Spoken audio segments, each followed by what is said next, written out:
Estadão Notícias.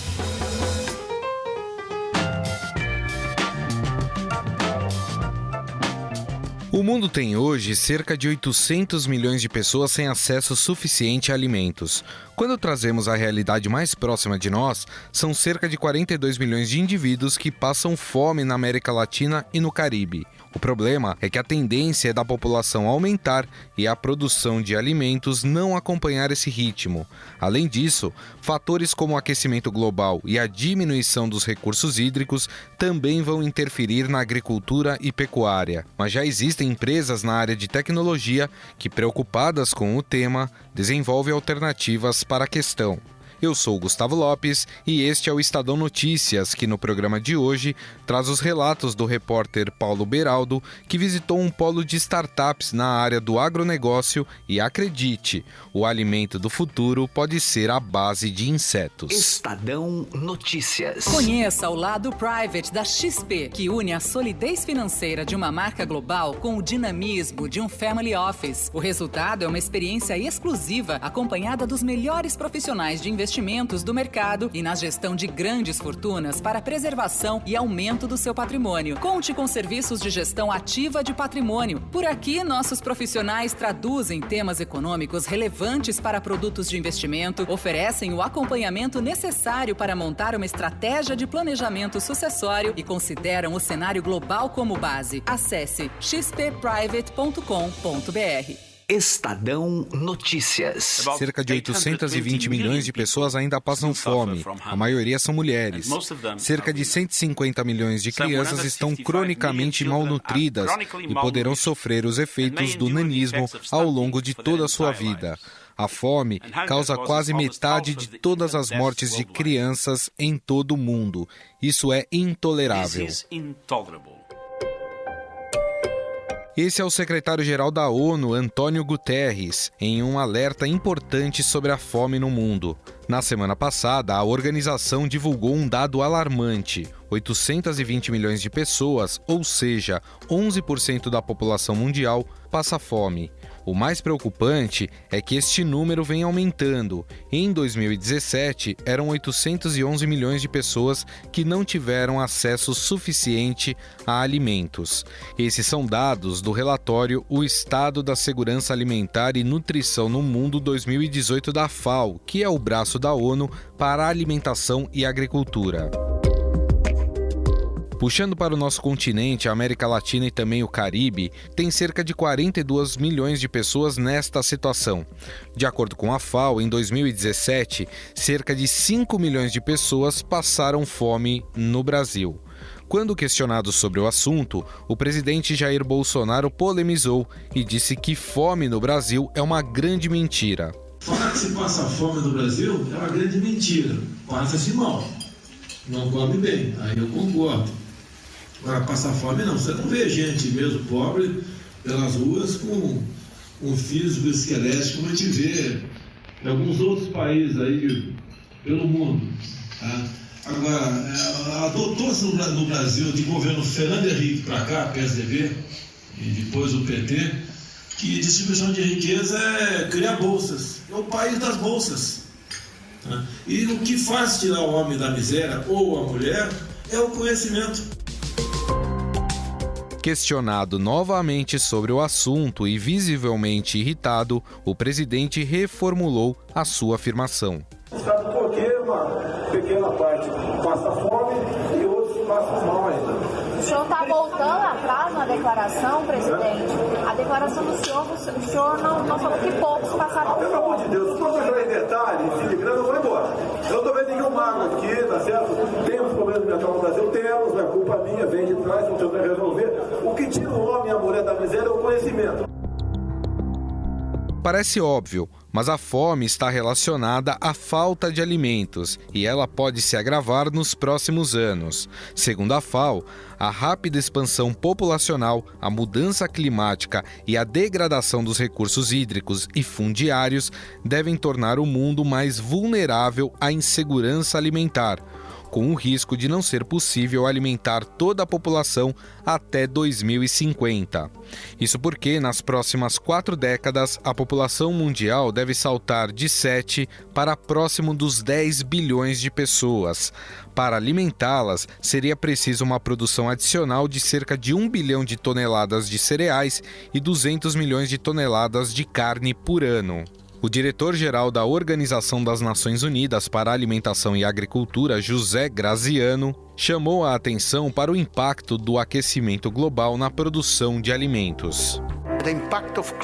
O impacto do aquecimento global é atualmente tão grande para a comida que nós estamos retrocedendo. Nós estamos revertendo as tendências positivas vistas ao longo da década.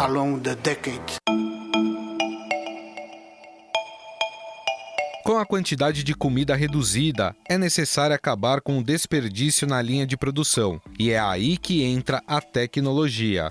No interior de São Paulo, mais precisamente na cidade de Piracicaba, startups trabalham para reduzir a perda de alimentos. O repórter do Estadão, Paulo Beraldo, foi até lá entender como a tecnologia está ajudando nesta questão. Muito interessante, se a gente olhar esse número para além dos 820 milhões, a gente pensa são 4 Brasis inteiros de pessoas passando fome, né? Que acordam e não sabem se vão ter um pão na mesa, se vão ter a quantidade de alimento suficiente, né? E o que está acontecendo lá em Piracicaba, que é muito legal, né? Hoje essa região, não só no Brasil, mas na própria América Latina, ela se tornou uma referência nas pesquisas e inovações. Lá tem muitas startups, precisamente são cerca de 120 startups só focadas em inovação do agronegócio, de tudo que você puder imaginar. Desde você aumentar a produtividade de uma plantação, usando, por exemplo, insumos. Vamos supor que você tem uma plantação de soja. E só uma determinada parte ali, ela tem uma deficiência maior do que a outra, seja de água, de insumo, e aí você vai fazer exatamente aquela aplicação precisa, né? Eles chamam de agricultura de precisão isso.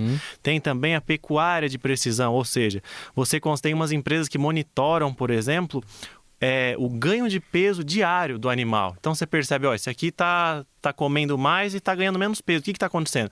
Aí você vai lá, você vai cuidar especificamente daquele animal. Tá. Então isso é uma coisa que está crescendo muito. Gente jovem, gente assim recém-formada, com apoio de grandes empresas também participando desse processo todo.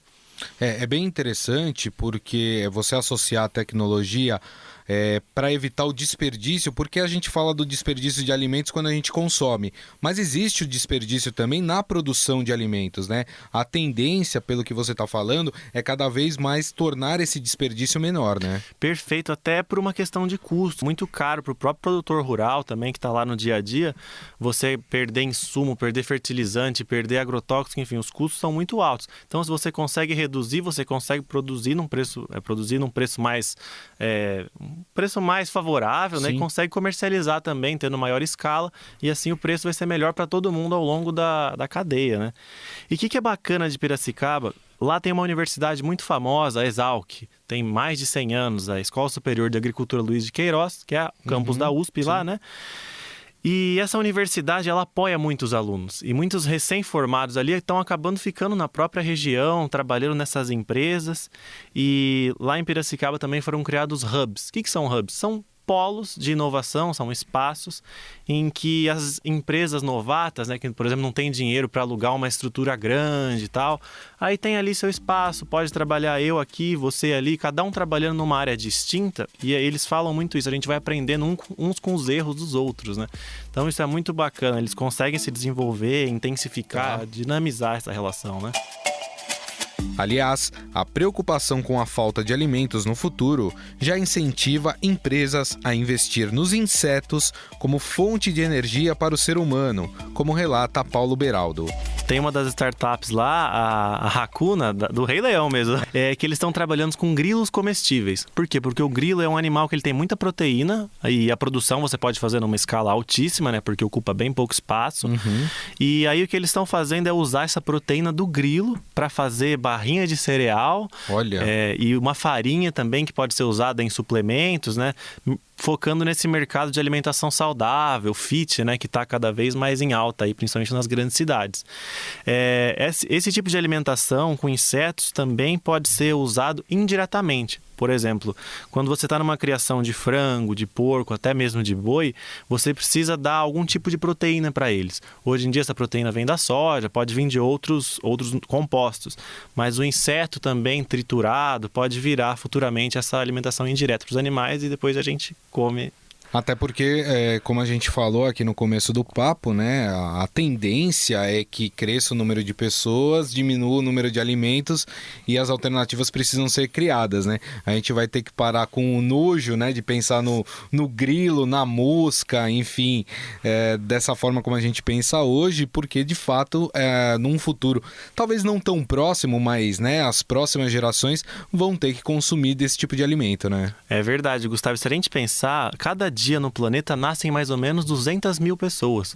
Isso é como se fosse uma cidade de São Carlos nascendo a cada dia, né? Então a gente precisa realmente pensar alternativas, seja aumentando a eficiência, seja com fontes de alimentos diferentes, né, como os próprios insetos, ou seja reduzindo desperdícios, né? Um dado que chama muito a atenção da FAO, da ONU, né, que 30% dos alimentos produzidos no mundo vão para o lixo em algum momento, né? Então o consumo consciente também ele precisa ser estimulado, né? Você percebeu que existe um investimento da iniciativa privada também preocupada com esse tipo de assunto? Com certeza, Gustavo. As empresas perceberam que tem muito boas ideias ali dos jovens, né? Então tem empresas como a Bayer, né? Essa multinacional aí da área de agroquímicos e remédios também.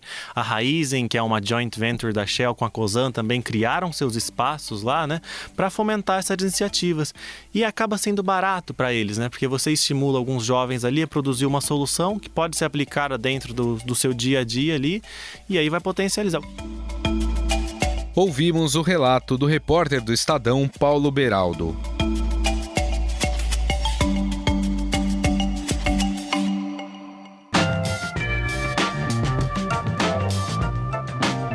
O Estadão Notícias desta segunda-feira vai ficando por aqui. Contou com a apresentação minha, Gustavo Lopes, e montagem de Nelson Volter. O diretor de jornalismo do Grupo Estado é João Fábio Caminoto.